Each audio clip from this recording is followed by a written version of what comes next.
What is this again, just so the record's clear for the jurors? So when I wrote the warrant,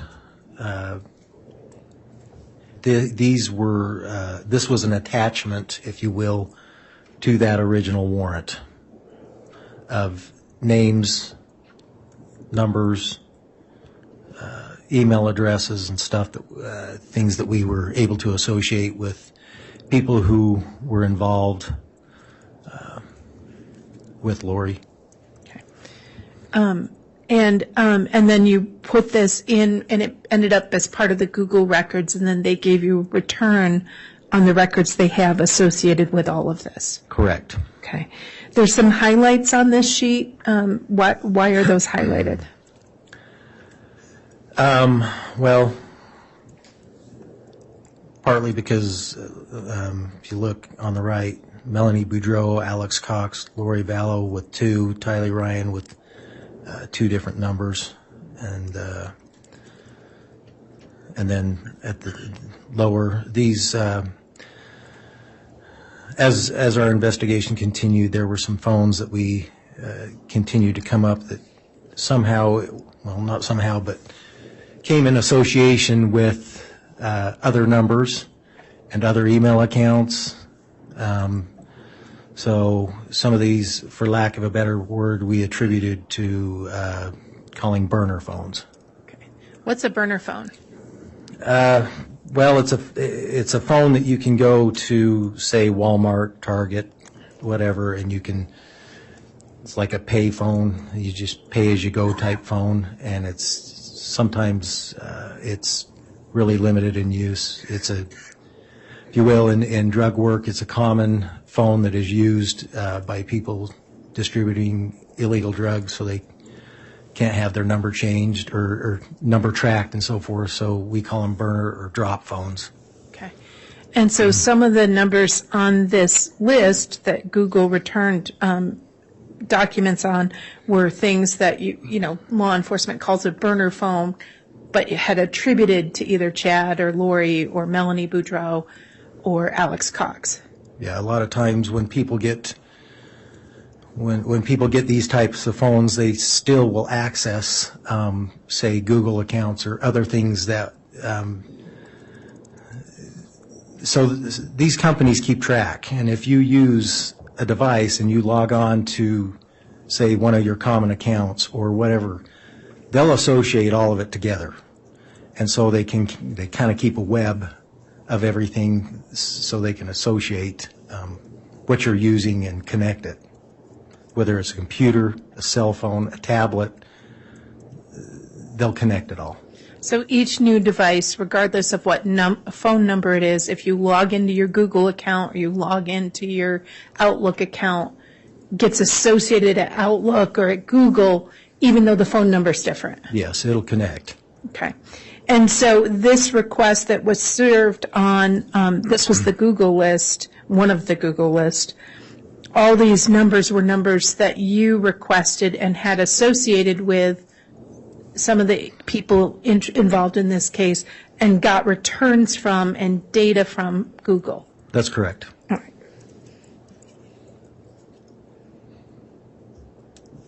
Okay.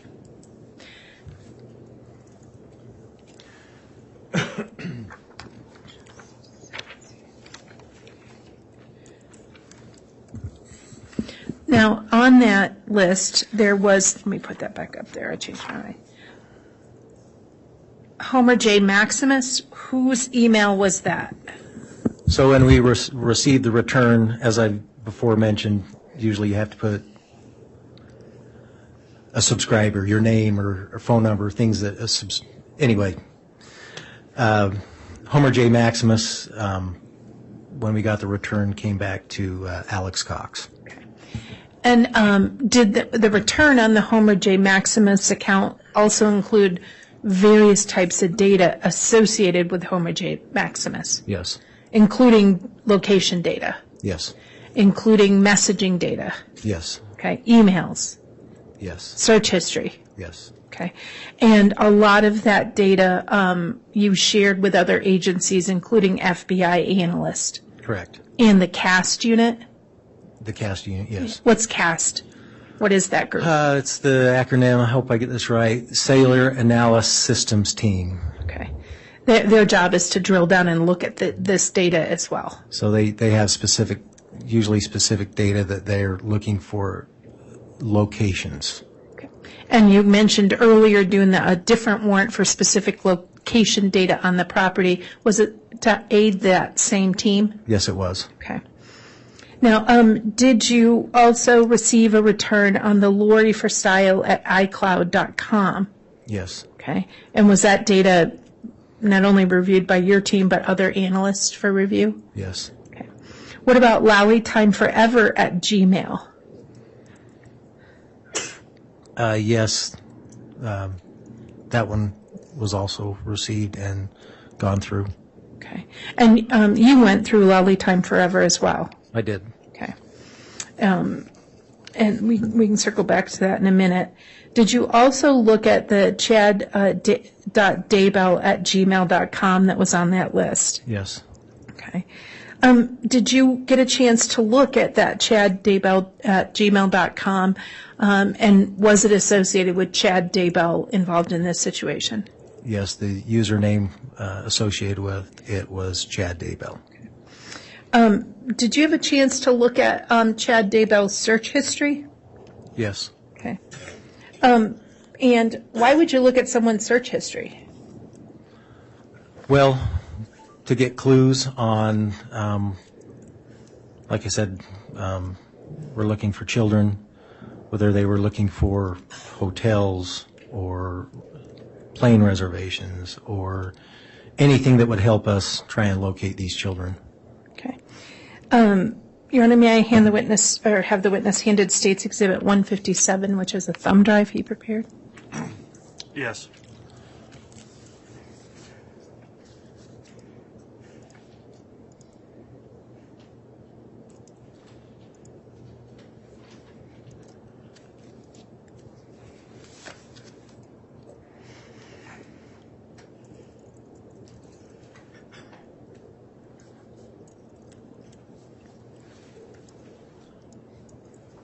Thank you.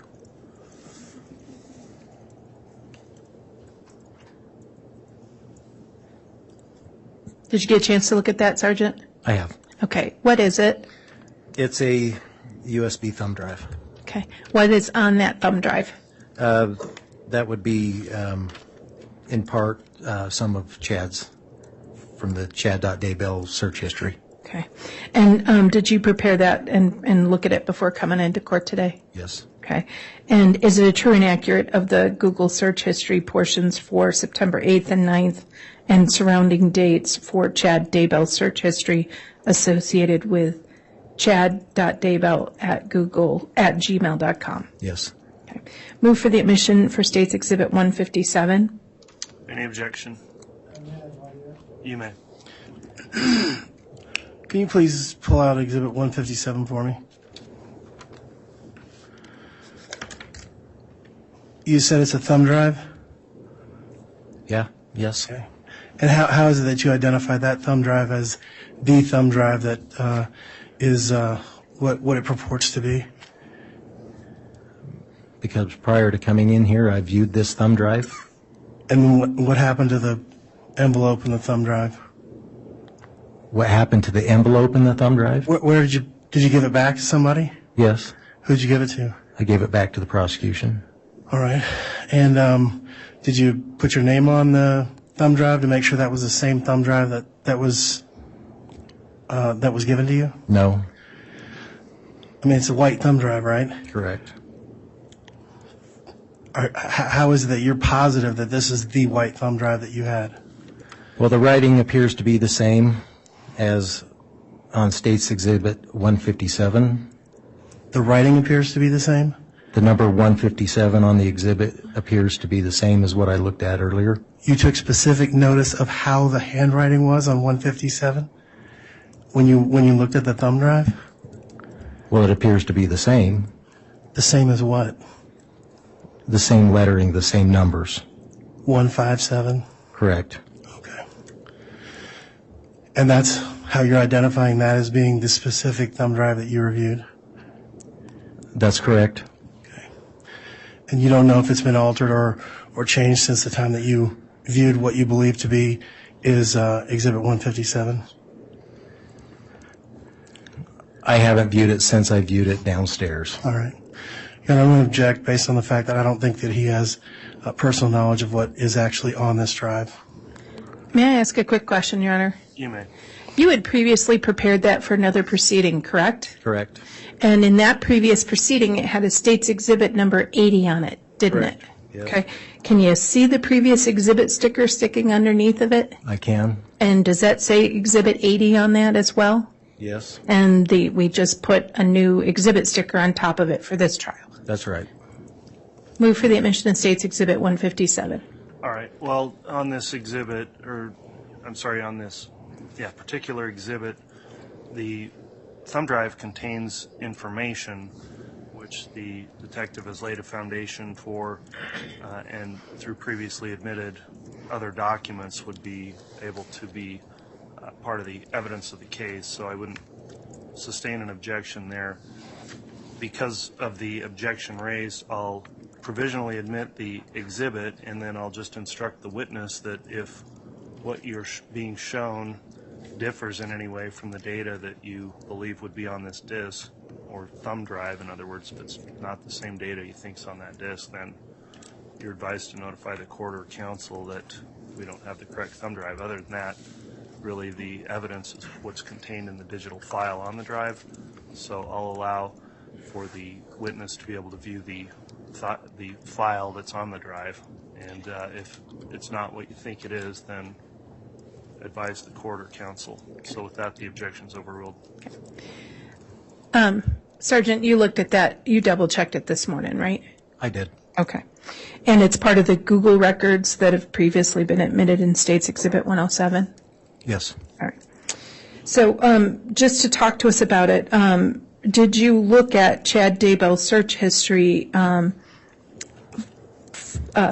for the date of September 8th of 2019? Yes, I did. Why'd you do that? Well, it was around the time that at least Tyler Ryan had gone missing, and so we were looking around those specific dates to see if we could find any clues as to what would help us locate the children. Okay. And what did you find when you looked at his search history? One thing that I found was that on the 8th, in the afternoon hours, the user of this account, the owner of the account was Chad Daybell. The user of this account looked up what the wind direction was going to be for the next day. And the next day would be September 9th of 2019? That's correct. Okay. Did that have any significance to you as an investigator? It did, because of other things that I had learned, and that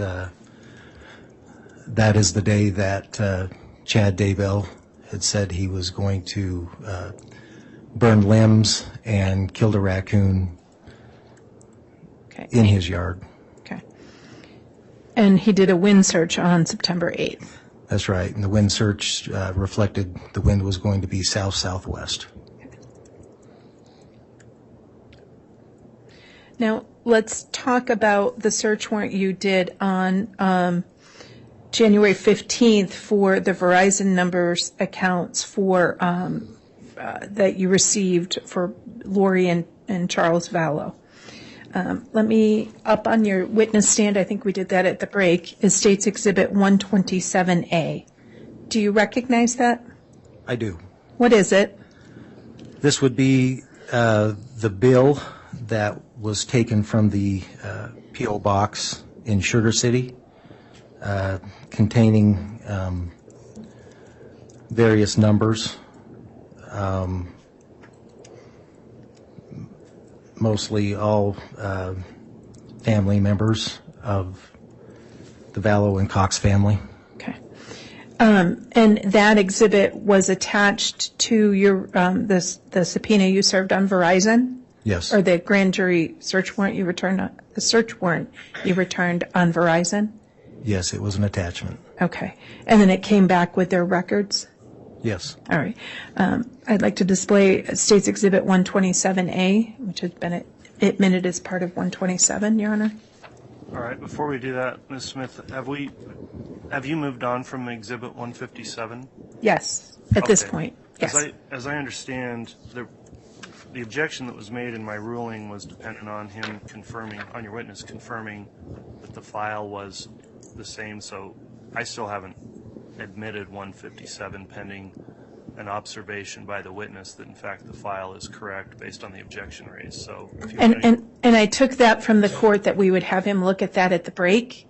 I didn't think you wanted him to do it in the courtroom. We certainly can, because he's got to plug it into a laptop, and so I assumed that would happen at a break. I can certainly have him stop and do it now if you'd like.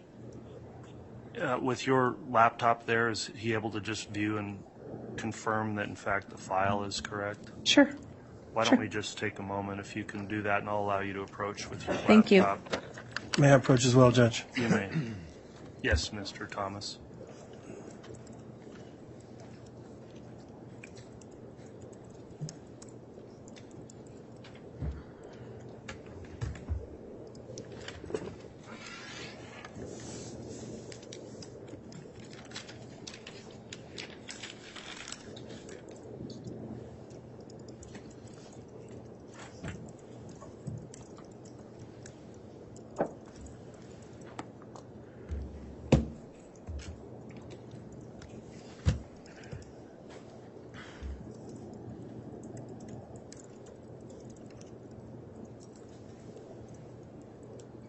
Do you want to close out my questions? Yeah. I'll just reduce them down.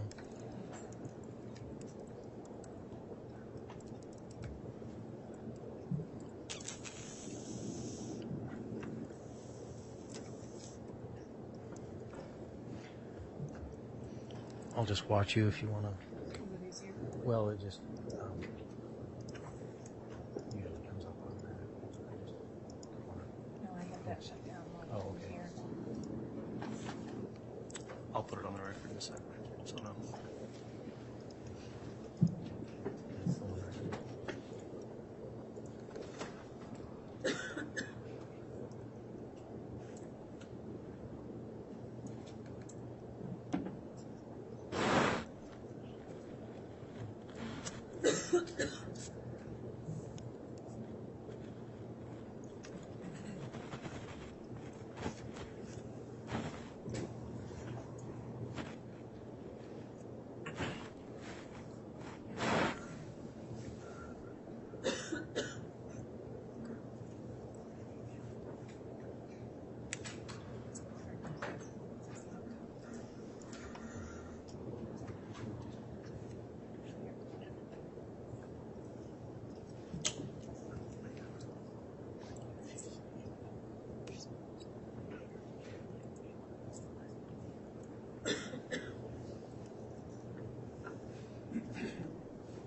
Looks like there's two separate files. If you go to the next one, those are two separate files.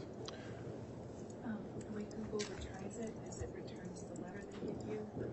It was given to you in Discovery Council, but they give you the account information, they give you the letter and the service information, which was on the first part, and then they give you the actual data in a second section. Here's search warrant response letter. It's an exact copy of what you have in Discovery. Here's the Google response. Here's the data, and here's the account.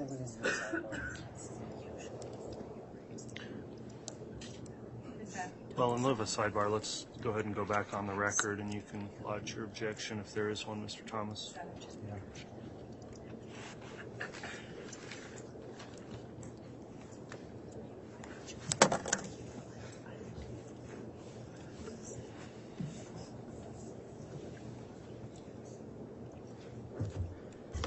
Okay, we're going to go back on the record. We had a quick, not a sidebar there, but I allowed the prosecution to show the file to the witness who's on the stand, Detective Stubbs, on Exhibit 157, and allowed counsel, Mr. Thomas, to view that as well.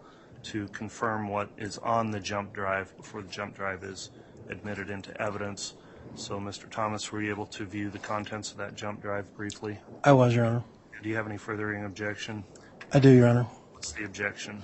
Your Honor, I believe the court was requesting that we put one file per jump drive so that when the jury gets the jump drives, there's only one file to look at. It looks like there are a number of envelopes or a number of folders inside that file. All right. Madam Prosecutor, what's your response there? It is the court's request was that we not have multiple records from multiple agencies on one jump drive. This is the Google search history associated with, and the records associated with the chad.daybell@gmail.com. And that was the return for that information, including the search history. If the state or the witness were to start sort of taking apart that particular email account, we would have a real completeness issue. It is not the entirety of the Google return for the 18 or 20 emails they did and the multiple phone numbers. It's all of the chad.daybell@gmail.com information and the certificate of service from Google and the account record to show user information. So this is slightly different than what the court had ruled, and to kind of tear apart that, I would worry about an appellate record down the road. It's specific to that email, and the state's information is specific to, and request is specific to the search history.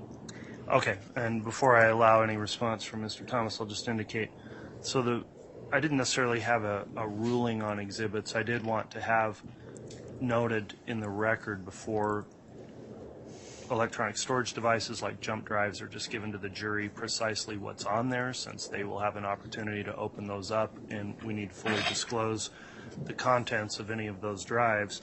So it's not necessarily a rule that one file per drive on some of those video files and other things. Right. That makes sense. Here, if there's an explanation to tie them together, I think in order, obviously, to offer the exhibit, knowing that it will go in to the jury and they need to know, or defense needs to know what all is on there before they get it, then on this one and in future offerings of exhibits that have those electronic files, I would need you to identify precisely what's contained on the jump drive, just so that in the record's clear for the defense to also see what's being proffered. So with that in mind, the other files that are on there, I believe you've now identified those, and were those all previously disclosed through to the defense in the discovery process? Yes, Judge. They've been given in multiple forms, both when the large Google account was turned over, also when the exhibits from prior hearings, it's Exhibit 80 from a previous event, and that specific thumb drive, that is the state's copy of the thumb drive that was used at a previous hearing, and the defense got copies of all of those exhibits. All right. Well, close to 2 years ago. With that, then, Mr. Thomas, any further response on your objection on Exhibit 157? No, Your Honor, if the court's satisfied that the jury is going to get the appropriate information, then I'm satisfied as well.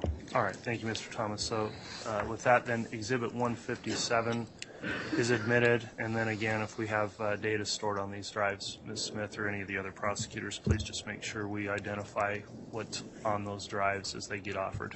Yes. All right. Thank you. And just as a quick clarification, the state had asked the witness that it's the information associated with the chad.gmail.com. You want more detail than that. I just want to make sure we do it the way you want. I just want to know what files are on there so that we don't think there's just a single file and then the jurors open a jump drive and there's multiple files that maybe the defense was not aware were being admitted. Okay. All right. Okay. Thank you, Judge. You're welcome.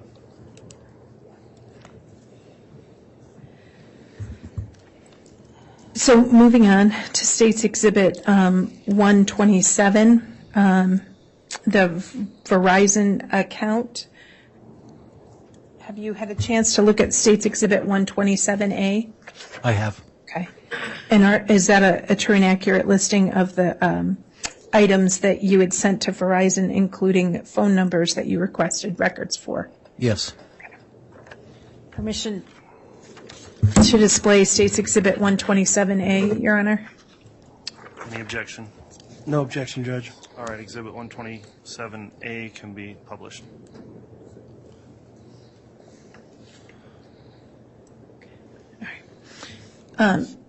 Sergeant, there are multiple records on this. Do you see any accounts or items associated with Lori Vallo? Yes, I do. Okay. And the various numbers that are included in this one include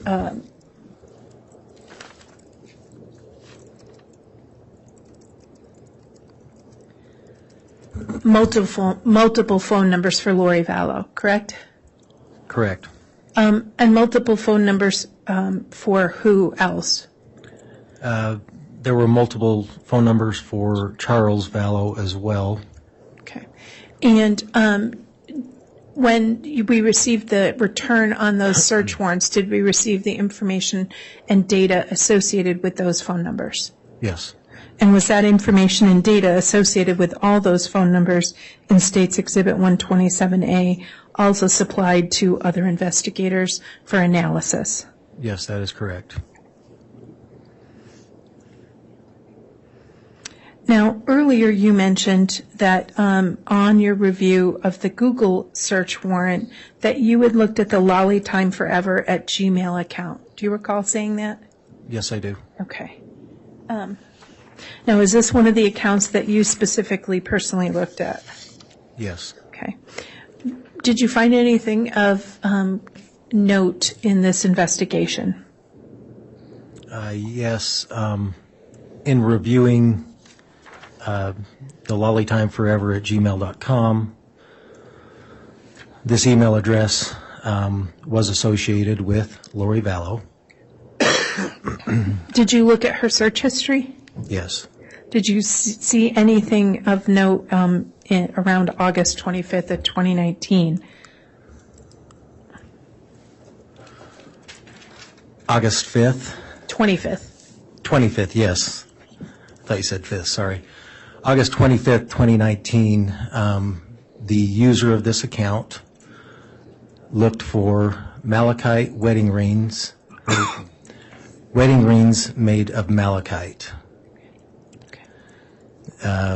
Also went to a website where the user of this account ordered an 11.5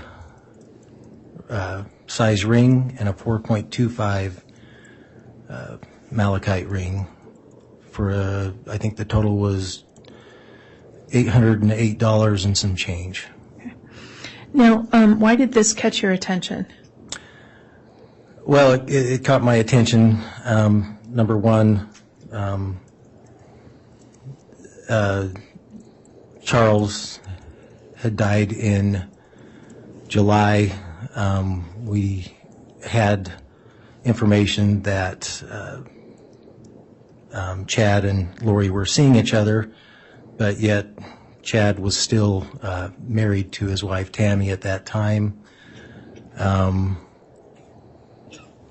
So we were thinking it was kind of odd for them to be looking, or for her to be looking at wedding rings at that time. And I may have missed it, so forgive me. Did the warrant return any names as the account owner or the account holder? Yes, the account holder was Lori Vallo. Okay. And so you saw that search. Did you see any searches in that search history associated with Lori Vallo at the beginning of September that were of interest to you? So there were two searches that got my attention in September. The first would have been on the 20th, where the user of the account looked up the definition of possessed. Okay. And you said there were two. What was the other search? The other one would have been on the 30th, where the user of the account searched for how to remove the rear seat of my Jeep Wrangler, and then that person accessed a YouTube video and to watch how to remove the seat of the said Jeep. Okay. And that was at, you said September 30th of 2019? Yes. Why did that catch your attention? It caught my attention because of the attempted shooting of Brandon Boudreaux a couple days later. Did you find any searches in October of interest? Yes. October 22nd, the user of this account looked for wedding dresses in Kauai, Hawaii. Why did this catch your attention? Due to the fact that we knew Chad and Lori had been involved at this point, what also caught my attention was this was being looked at the same day Tammy's funeral was. Did you see anything in the search history from November that caught your attention?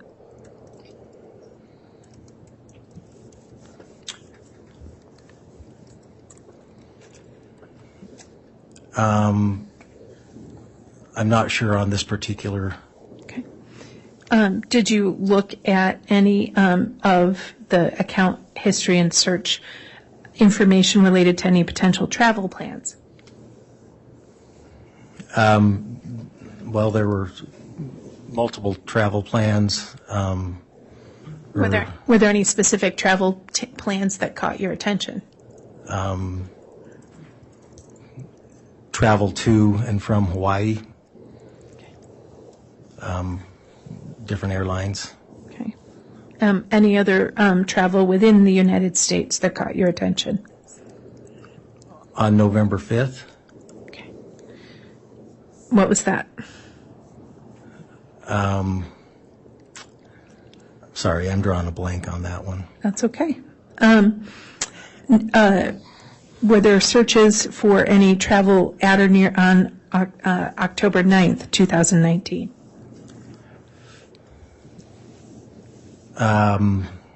October 9th, yes. What was that? Travel to, I believe, Illinois. Okay. Why was October 9th of interest to you? It was the day that Tammy was reported shot at her residence. Okay. And the travel was did you have any information that in October of 2019, Lori and Melanie Boudreaux and others traveled to anywhere? Yes. Where did they go? Illinois. Okay. What city? Do you remember? I should remember this. I know they were visiting LDS church sites out there, Adamant Diamond, things like that. And what did you call it? I'm sorry. It was called Adam on Diamond. Okay. And is that in Missouri or is that in Illinois? Sorry, that's in Missouri. Okay. Judge, she's leading the witness. Obviously, she wasn't in Illinois. She's now telling him where she was. This is leading. It's so super inappropriate. It's leading. Judge, I'm going to object to any speaking objections. Well, that's true. It is a speaking objection also, so Counselor, just move on without the leading questions, please. Okay. Thank you. So I'm sorry. What Adam? I'm sorry. I'm not LDS. So what was it? It was called Adam on Diamond, and apparently it is affiliated with the LDS Church as some kind of historical site. Okay. And where is that? That is in Missouri. Okay. And do you have information that Lori Vallow went there? Yes. Do you remember what date Lori Vallow went there? Well, she was, I believe, I know she was there on the 9th. Okay. All right, let's move.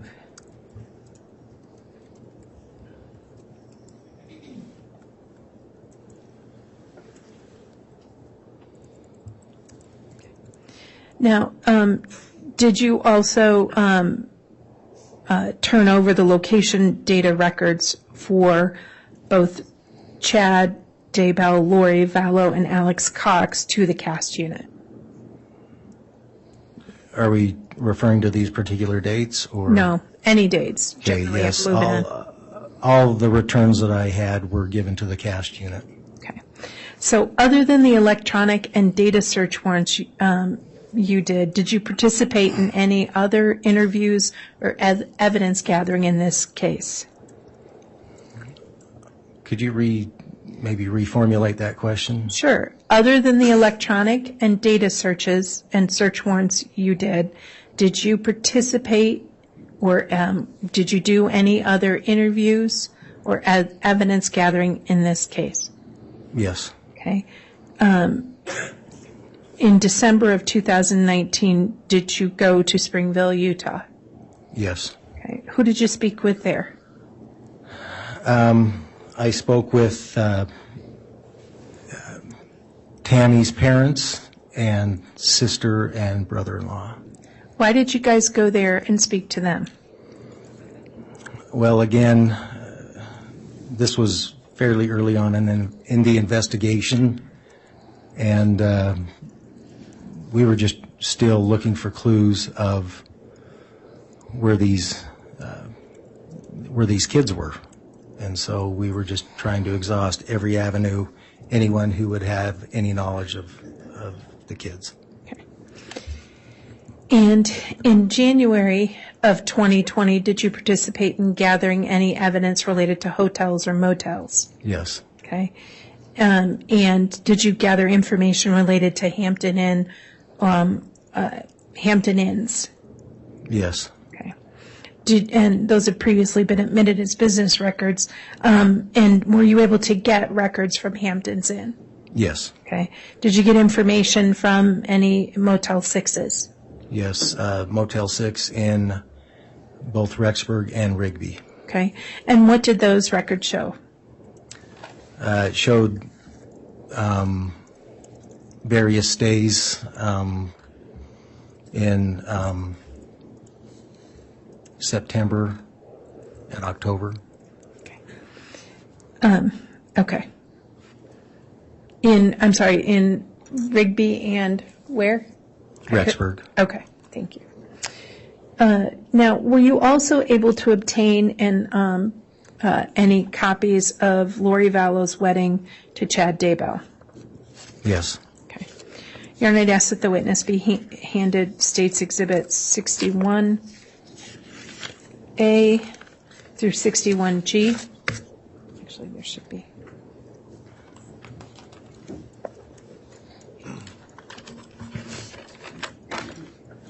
I'm sorry, through 61H.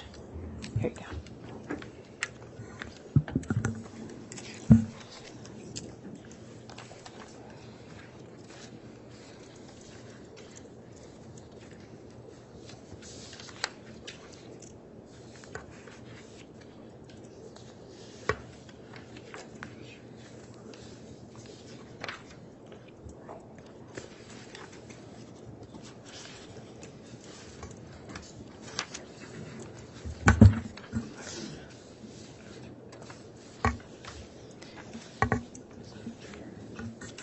Your Honor, do you need the State to approach?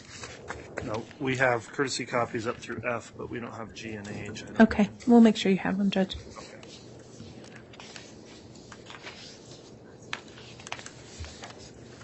Could you give me copies to the judge? His courtesy copy. And they are courtesy copies. Thank you.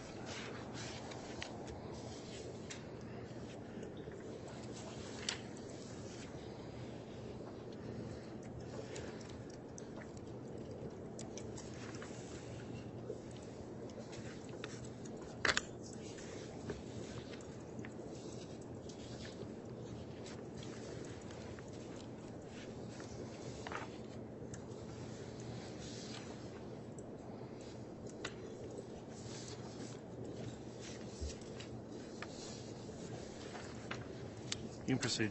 Thank you, thank you, Judge. I just want to make sure you had them. Sergeant Stubbs, what are these?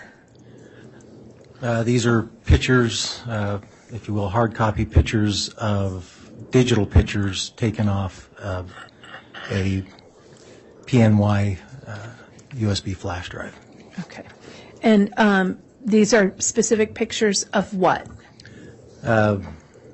Hawaii, the wedding of Lori and Chad. Okay. And do you know the date of that ceremony? Yes. What was the date of that ceremony?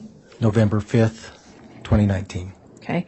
And states Exhibit 61A through 61H, are each of those images true and accurate copies of the images of that wedding you found on a hard drive? Yes, I made these copies.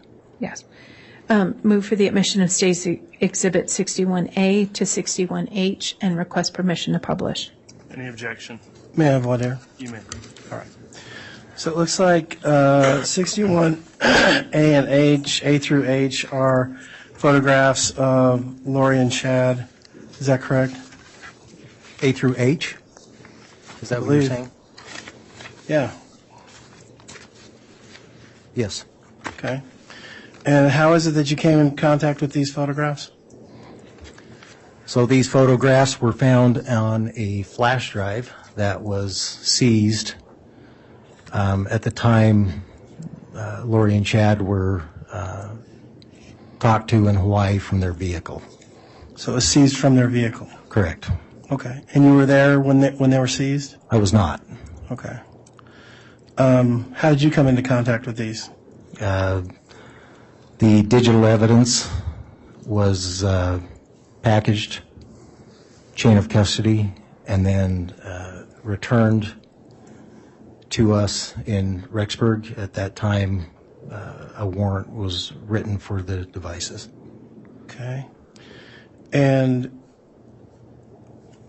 where is this chain of custody? Is it part of it's not part of these exhibits, right? No. Okay. So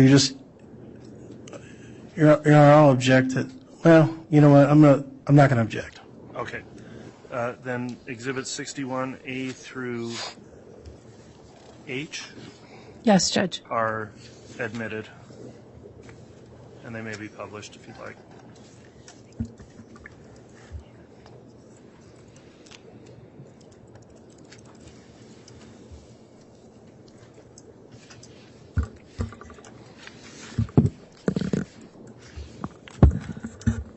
Okay, let's make a record. What do we see in 61A? This would be Chad and Lori, November 5th, 2019, on the beach in Hawaii at their wedding ceremony.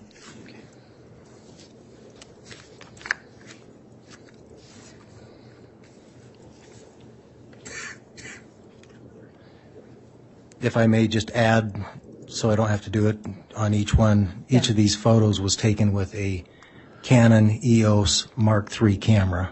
And how do you know that? Because this is a digital, this is a digital picture.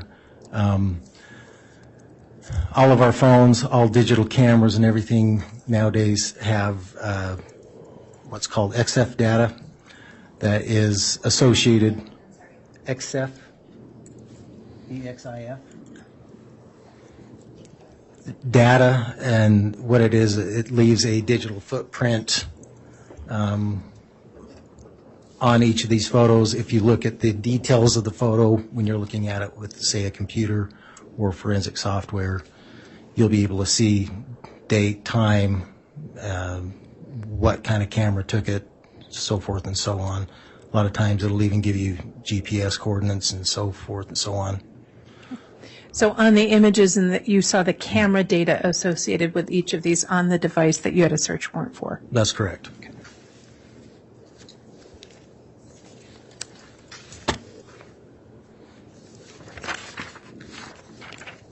What is 61B? This would appear to be Chad and Lori in Hawaii again. What I believe is standing in front of the Mormon LDS temple.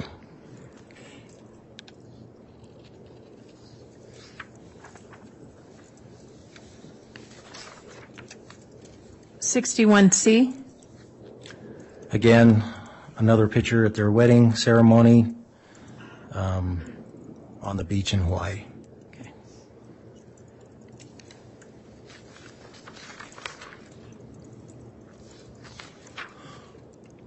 61D.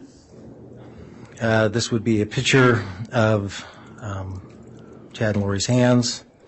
They're both displaying wedding rings. It appears wedding rings made of or containing malachite stone. Why do you say that?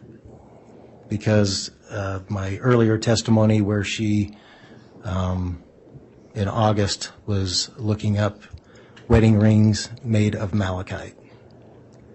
And malachite's a green stone? Correct. Okay.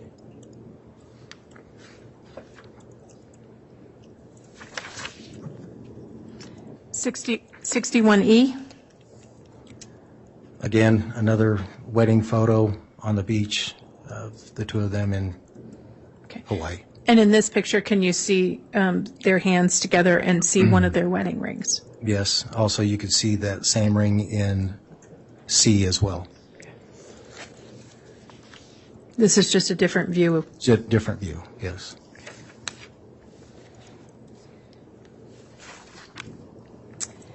61F. Picture of their wedding ceremony along with the preacher who conducted the ceremony.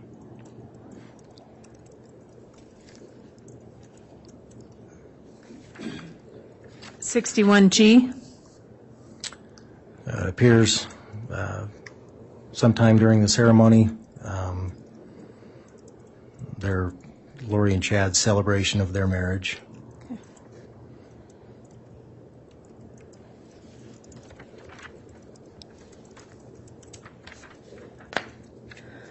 And 61H.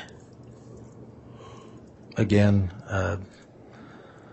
another photo sometime during their wedding ceremony of the two of them kissing on the beach.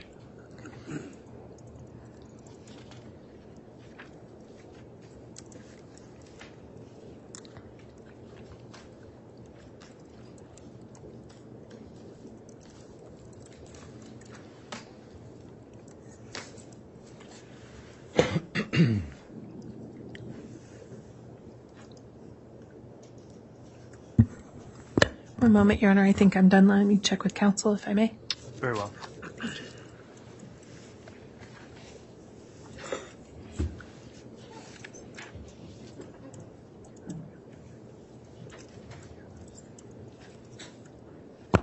Thank you, Your Honor. I have no further questions. Very well.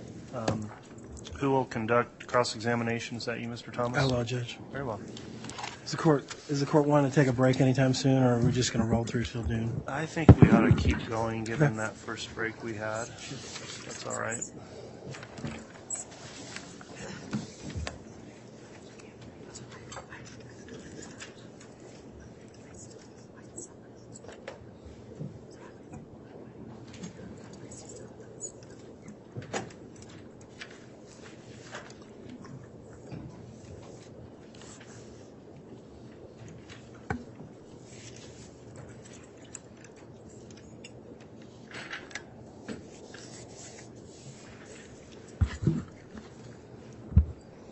Morning, Detective. Morning.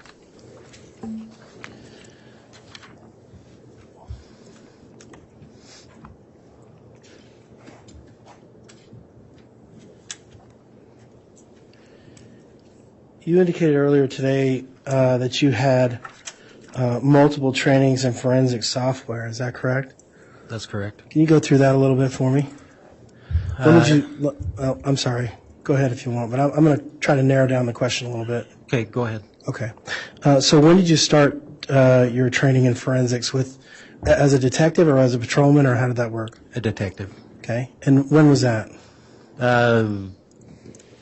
Around 2010 when I started specifically going into computers. Okay. And that's when you started doing work as a detective in the, Rexburg isn't a huge city, so how much of this particular type of work is your detective work as far as what you do in Rexburg? So, correct me if I'm wrong, you're asking what percentage is devoted to this kind of work? Is that what you're saying? Probably a bad question. Yeah, that's exactly what I'm getting at. So I would say probably about 50% of my work is dedicated to this, if not slightly more. Oh, okay. And so I'm sure probably about 50% of your training is dedicated to this type of work? At least. Okay. And so let's just talk about in the last, say, year, what kind of training have you done as far as forensics goes? Taken a couple smaller online courses, some brief updates on software additions. Which ones? Would be Celebrite.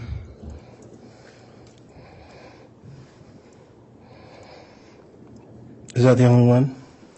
That's the only one within the last year that I've done updates with. Have you had prior training on Celebrite? Yes. Okay. When was that?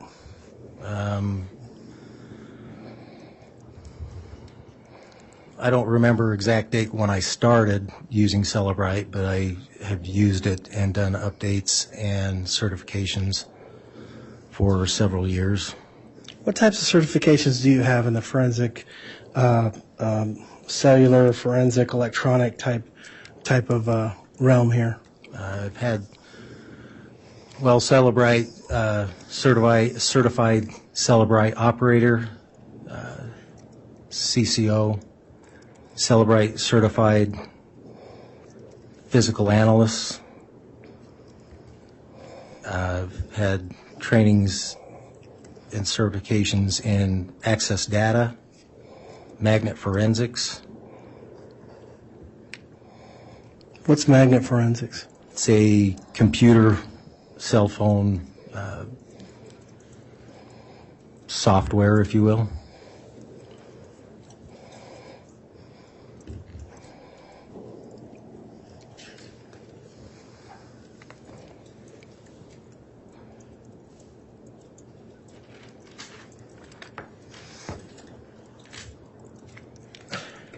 So, correct me if I'm wrong, but my understanding of what you do is you take devices and you pull off information from a particular person's life from that device. Is that right? Restate that, please. When you take a device that you've gotten from a search warrant or whatever, you're looking for life information about that person's life, right? Well, all information that the device would store. Okay. But when you're looking at specific, okay, I'll move on. And so these electronic devices that you looked at in this specific case, there were a number of them, right? About 100, almost 100? I don't recall the exact number, but as I said earlier, a lot of these devices, the data was obtained through warrants and so forth, was split up amongst different people to analyze, if you will. Mm-hmm. This is a massive amount of data, right? Yes. Okay. So you weren't able to analyze all of the data yourself? That's correct. Okay.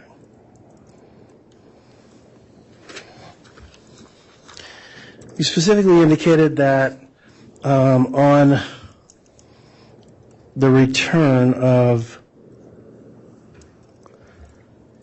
search warrant 2020-76 and 2020-77, those were geofences of Chad Daybell's home and Lori Vallow's home, is that right? Correct, yes. And in all of that data, the only person, I believe what you said was the only person that you found that had been to both Chad Daybell's home and Lori Vallow's home on September 22nd or 23rd or September 8th or September 9th was Alex Cox. Yeah, the only one that we could see that shared all those locations, those dates, times. Okay.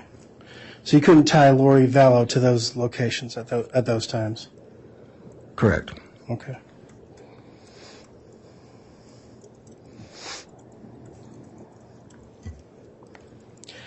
You mentioned some burner phones, and you said that those were phones that drug dealers use. You didn't think that Chad or Lori were using drugs, did you? Not to my knowledge. Okay. They weren't drug dealers to your knowledge? Not to my knowledge. Okay. So burner phones aren't just for drug dealers, they're for just regular people that either can't afford a phone plan, or there's several reasons for people buying burner phones, right? There could be, yes. All right.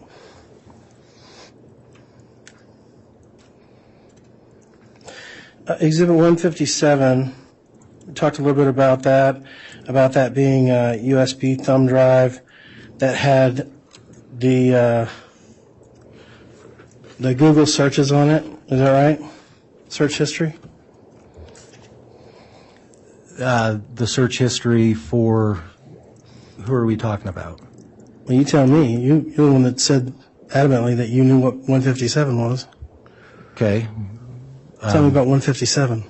Do you want to show me 157 again, please?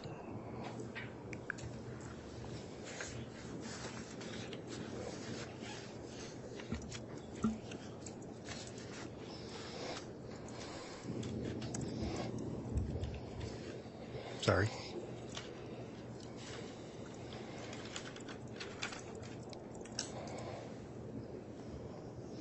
Okay. Does that refresh your recollection? Yes. Okay, so tell me a little bit about 157. What's on there? That's the search. That would be the Google data from Chad Daybell. And this includes the search history? Yes. And you indicated that there was some significance to a search history about what was the wind direction going to be the next day or whatever? Correct. Okay. And you work in Rexburg. You indicated that you've worked there for quite a number of years? Yes. Okay. During the seasons, the wind usually moves in one direction, right? North or south, usually, yeah. Okay. All right. So why was it this specific day, this specific search so unusual to you? Because the user of the account was looking for the wind direction for the 9th. At no other time did I see the user of this account inquire about the wind direction at any other time. But anything that you gather from that would be speculative, right? I mean, you're just speculating as to why he might be looking for this. Sure. Okay.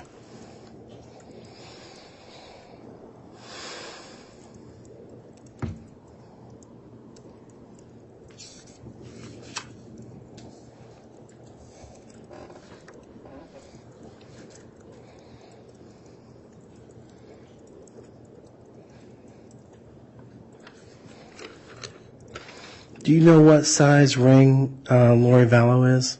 I don't. Okay. You made some issue about the search history on August the 25th about the user was looking for wedding rings or malachite wedding rings. Is that right? Correct. Okay. And there were specific sizes that they were looking at. Is that right, or am I wrong? Looked for a size 4.25 and 11.5.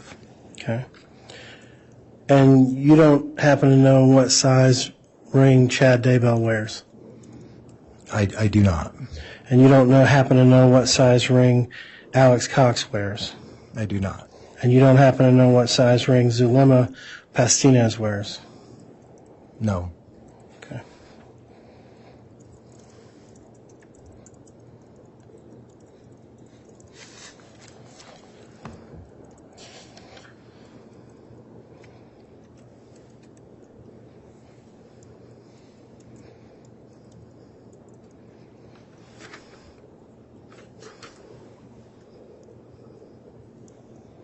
I have no further questions, Your Honor. All right, thank you, Mr. Thomas. Does the state have any redirect examination? Very briefly, Your Honor. Very well.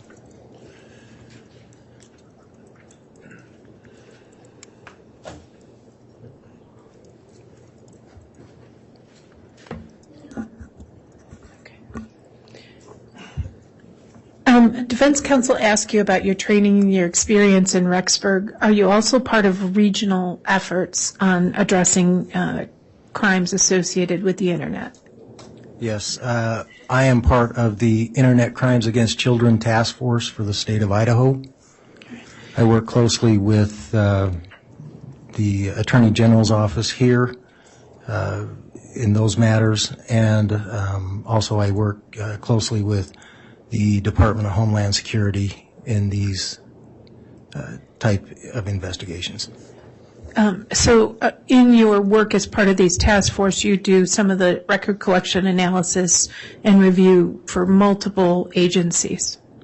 Yes, I do analysis for a lot of our surrounding counties and others that would pertain to the task force.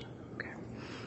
And defense counsel asked you about burner phones.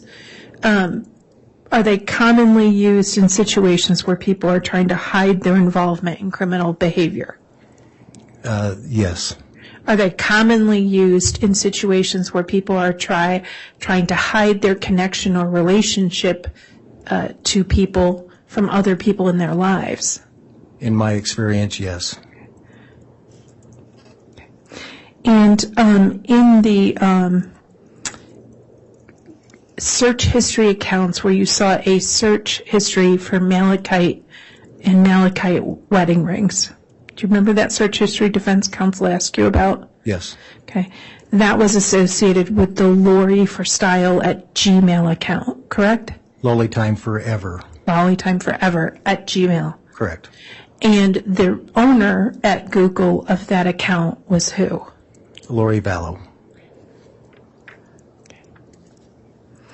Now, in the area surrounding Chad Daybell's property, if you know, what is, are there neighbors north of Chad Daybell's property? The neighbors that would be to the north of the property would be, in an estimate, would be at least a quarter-mile away. Okay. And so would people to the north be the recipient if the wind is blowing from the south or southwest? Yes. Okay. Thank you. I have nothing further. All right. Thank you, Ms. Smith. May I recross just one question? Go ahead. Sure. So you indicated that you had reviewed some data from Lolly Time Forever at gmail.com and a whole bunch of others. In any of that review of any of that data, did you ever see anything from Lori saying, let's kill the kids? No. Did you ever see anything that said, will you kill my kids? No. Anything that said, let's kill the kids? No. Anything remotely akin to any of that? Object has been asked and answered. Overruled. Anything akin to any of that? For this account, no. Any of the accounts? I wouldn't know on some of the other accounts because I didn't review those. Okay, but you were part of the team that reviewed them, right? Right. Judge, I'm going to object, ask and answered, and other officers are going to be testifying as to the findings on those other accounts. I'll overrule the objection. So based on anything that you've seen, is there anything in there where Lori had texted or emailed or any type of data that says anything about wanting to kill her children? No. Thank you. Nothing further. All right. That'll conclude the examination then of Detective Stubbs. Yes, Your Honor.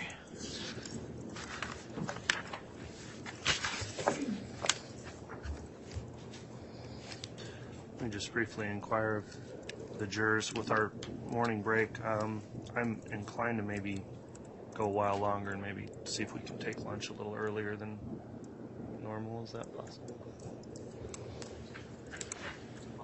Okay. Are you all okay to keep going for another hour?